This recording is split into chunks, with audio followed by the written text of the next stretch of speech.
प्यारे बच्चों, आप सभी का हमारे चैनल पे बहुत बहुत स्वागत है। दोस्तों, आज के इस वीडियो के माध्यम से क्लास 10th के बच्चों के लिए हिंदी का एक इम्पोर्टेंट वीडियो लेकर के आ चुका हूँ। और बच्चों, इस वीडियो के माध्यम से मैं आप सभी को पद्यांश हल करने का सही तरीका बताने वाला हूँ। दोस्तों, ये जो टॉपिक है बोर्ड के पेपर में हर साल आता है और ये बोर्ड के पेपर में 6 नंबर में पूछा जाता है। तो दोस्तों, इस वीडियो को देखने के बाद आप सभी का 6 नंबर का डाउट क्लियर हो जाएगा, क्योंकि इस वीडियो के माध्यम से मैं आप सभी को वो सारे ट्रिक बताऊंगा जिनको अगर आप फॉलो कर लेते हैं तो बोर्ड के पेपर में किसी भी प्रकार का गद्यांश या पद्यांश आता है तो आप उसको आसानी से सॉल्व कर सकते हैं। तो वीडियो बहुत ही ज्यादा मोस्ट इंपोर्टेंट रहने वाली है। वीडियो को ध्यान से देख लेना, अंत तक जरूर देखना। वीडियो को लाइक कर देना, शेयर कर देना, अगर चैनल पर नए हो सब्सक्राइब कर देना। ठीक है, तो दोस्तों यहाँ पे देख सकते हो कि चरण कमल बंदो हरिराई, जाकी कृपा पंग गिरिलंगे, अंधे को सब कुछ दर्शाई। बहिरव सुने गुंग पुनि बोले, रंक चले सिर छत्र धराई, सूरदास स्वामी करुणा में बार बार बंदो तिहि पाई। इस प्रकार के यहाँ पे एक छोटा सा पद्यांश दिया गया है और इस पद्यांश से रिलेटेड 3 क्वेश्चन बोर्ड के पेपर में पूछे जाते हैं।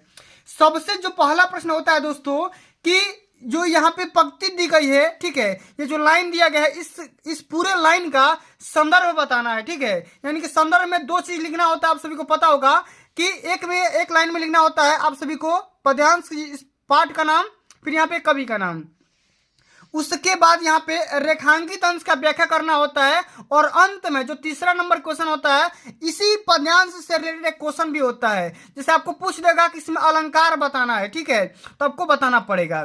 ठीक है, तो इतने सारे प्रश्न आप सभी को इस पूरे टॉपिक से पूछा जाता है। ठीक है, तो आइए सबसे पहले दोस्तों मैं आप सभी को पद्यांश हल करने का ट्रिक बता दे रहा हूं कि आप किस ट्रिक के साथ पद्यांश हल करोगे कि आपका एक भी नंबर ना कटे और पूरा का पूरा नंबर मिले। ठीक है, तो सबसे पहले एक बार और क्वेश्चन को ध्यान से पढ़ते हैं कि चरण कमल बंदो हरिराई। ठीक है, इसमें करना क्या होगा, जब इसका आप संदर्भ लिखोगे ना तो आपको पहली लाइन पढ़ करके ही पता चल जाएगा कि ये जो लाइन लिया गया है, ये जो सूक्ति लिया गया है, ठीक है, ये जो पद्यांश का टुकड़ा लिया गया है किस चैप्टर से लिया गया है। ठीक है, और इसके कवि कौन है, रचयिता कौन है। ठीक है, समझ में आ गया। तो सबसे जो पहला क्वेश्चन होता है आप सभी को संदर्भ लिखना होता है। ठीक है, तो संदर्भ में आप सभी यहाँ पे लिख सकते हैं कि यह पद्य। ठीक है, और एक बात और यहाँ पे ध्यान से समझो कि संदर्भ लिखने से पहले, ठीक है, एक बार यहाँ पे हेडिंग लगाना है ब्लैक पेन से, प्रश्नोत्तर संख्या। ठीक है, और ये अक्सर चौथा से लेकर के 5वां नंबर क्वेश्चन में आता है। ठीक है, आसानी से कर सकते हो। लेकिन एक बार और यहाँ पे बात ध्यान से सुनिएगा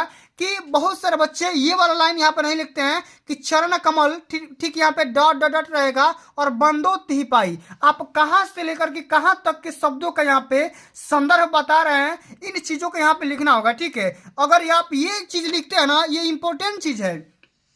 ठीक है, अगर आप ये चीज लिख देते हैं तो एग्जामिनर समझ जाएगा कि आप इसी वाले पद्यांश को हल किए हैं, क्योंकि पद्यांश बोर्ड के पेपर में 2 आएगा। ठीक है, एक ये वाला आएगा, एक अथवा दे करके दूसरा कोई दे सकता है। ठीक है, तो आप यहाँ पे चरण कमल यहाँ पे हेडिंग लगा करके फिर डैश डैश यहाँ पे अंत में 2-3 शब्द यहाँ पे लिख सकते हो। ठीक है, इतना बात समझ में आ गया। चलिए अब आगे समझ लेते हैं कि संदर्भ कैसे लिखेंगे। तो संदर्भ में आपको 2 बातें लिखनी होती है। सबसे पहले कवि का नाम और अंत में यहाँ पे लिख सकते हैं कि किस पाठ से इस टुकड़े को लिया गया है। ठीक है, तो लिखेंगे यहाँ पे 2, देखो संदर्भ हल करने का 2 तरीका होता है। ठीक है, आप कैसे कर सकते हो, सबसे पहले यहाँ पे लिख सकते हो कवि का नाम। ठीक है, कवि का नाम भी यहाँ पे लिख सकते हो इस प्रकार का, फिर यहाँ पे पाठ का नाम, ठीक है, या पद्यांश का नाम। ठीक है, तो कवि का नाम यहाँ पे लिख देना है। ठीक है, उसके बाद पाठ का नाम, यहाँ पे 2 बातें यहाँ पे लिख दोगे, एग्जामिनर समझ जाएगा। या आप इस ढंग से भी लिख सकते हो कि यह पद्य श्री सूरदास द्वारा रचित सूर सागर नामक ग्रंथ से हमारी पाठ्य पुस्तक हिंदी के काव्य खंड में संकलित पद नामक शीर्षक से लिया गया है। ठीक है, तो इस पूरे लाइन को आप पढ़ करके इतना बात बता दिए एग्जामिनर को कि भैया इसके कवि कौन है, सूरदास जी हैं। कौन है, सूरदास जी हैं। ठीक है, सूरदास जी हैं। और पाठ का नाम क्या है, पद है। पाठ का नाम क्या है, पद है। ठीक है, और इस पूरे लाइन में आपको यह पता चल रहा है कि जो पद वाला शीर्षक है, पद वाला पाठ है, कहां से लिया गया है, सूर सागर नामक ग्रंथ से लिया गया है। ठीक है, जो कि आपके किताब हिंदी पूरे किताब में आपका ये चैप्टर है पद नामक। ठीक है, पूरा बात समझ में आ गया।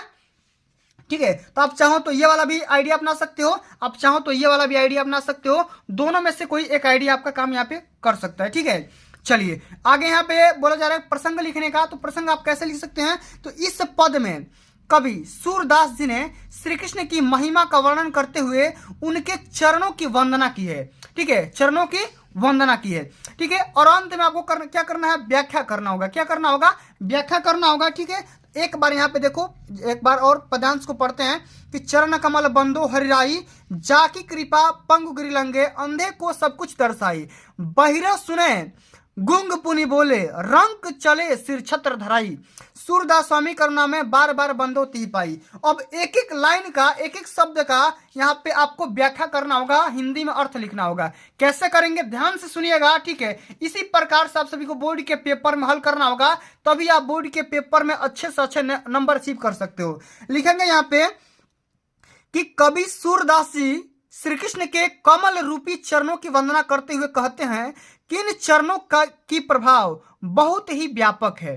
ठीक है, सबसे पहले तो यहाँ पे बात बनाएंगे कि कवि सूरदास जी श्री कृष्ण के कमल रूपी चरणों की वंदना करते हुए कहते हैं कि इन चरणों के प्रभाव बहुत ही व्यापक है। ठीक है, आगे यहाँ पे देखेंगे चरण कमल बंदो हरिराई, इसी का यहाँ पे अर्थ लिखा गया है किनकी कृपा से। ठीक है, आगे यहाँ पे देखो कि जाकी कृपा पंगु गिरिलंगे। ठीक है, आगे यहाँ पे देखो लिखा गया है कि इनकी कृपा से लंगड़ा व्यक्ति भी पर्वतों को लांग सकता है। ठीक है, यहाँ पे देखो जाकी कृपा पंगु गिरी का मतलब होता है पर्वत, और लंघे मतलब लांग सकता है। माने देखो भगवान श्री कृष्ण की महिमा जिनके ऊपर पड़ जाती है, वो लंगड़ा व्यक्ति भी पर्वतों को लांग सकता है। ठीक है, पर्वतों को पार कर सकता है। आगे यहाँ पे अगला हमारा शब्द है, ठीक है, लाइन है कि अंधे को सब कुछ दर्शाई, इसी में लिखेंगे कि अंधे को सब कुछ दिखाई देने लगता है, कि जिनके ऊपर भगवान श्री कृष्ण की महिमा हो जाती है, कृपा हो जाती है, तो अंधा को सब कुछ दिखाई देने लगता है। ठीक है, और लंगड़ा तो पर्वतों को लांग सकता है।